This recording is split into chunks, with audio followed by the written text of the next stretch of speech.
오세훈 시장도 사실 이런 지적들을 하고 있고 검찰에 화풀이 한다 뭐 이런 표현들이 등장하는 겁니다. 그리고 이렇게 민주당과 이재명 대표가 법원이 아닌 검찰에게 이렇게 화풀이하는 그 이유는 바로 조급함 때문이라는 지적도 나오고 있습니다. 왜냐?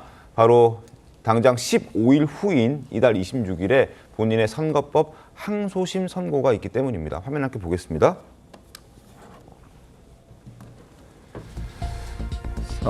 그리고 또 하나 재판이 또 시작되는 게 있는데요. 경기도 법카 등 유용 혐의와 관련해서 이제 첫 재판도 다음 달 8일 공판 준비 기일을 시작으로 시작되게 됩니다.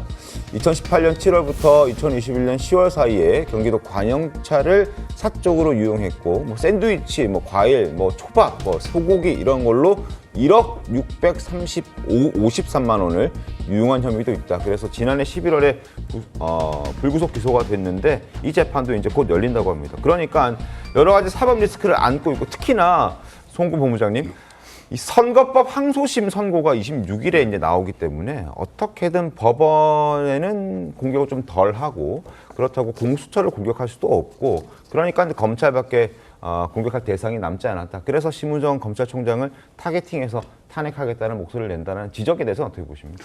오늘도 그 유정교사 고등법원 2심 공판 준비 기일이 있습니다. 물론 뭐 직접 출석은 안 하지만 출석은 안 하겠죠. 앞으로 26일 2심 선고뿐이 아니고 재판이 계속 있어요. 계속 있는 상황에서 지금 그 말씀하셨다시피 정말 의아하죠. 왜 그러냐면은 지기현 부장판사가 결정을 내렸는데 지기현 부장판사나 법원에 대해서는 전혀 공격을 하지 않습니다. 그리고 대신 거기에 대해서 적시항고를 하지 않았다는 검찰총장에 대해서 탄핵을 하겠다고 하는데 이것은 누가 봐도 재판부 법원의 이 어떻게 심기를 건드리지 않기 위한 그런 차원으로 볼 수 있는 것이 이게 처음이 아닙니다. 그전에 이재명 대표의 여러 가지 사건 중에서 이 검찰 단계에서 법원 단계로 넘어갈 때 민주당이 취했던 여러 가지 조치들이 있어요.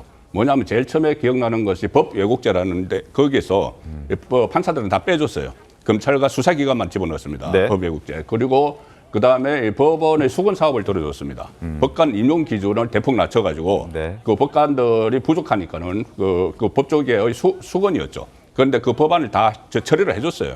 그래서 법관들도 임용을 많이 해줬고 심지어 법원의 예산도 대폭 올려줬습니다.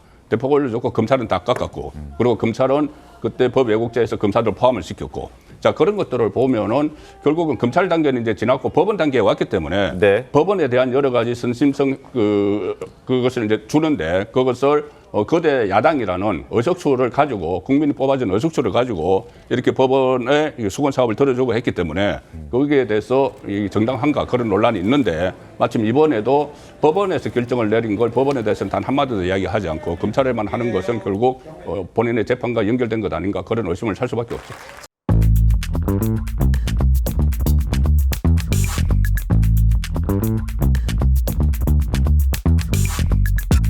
Thank you.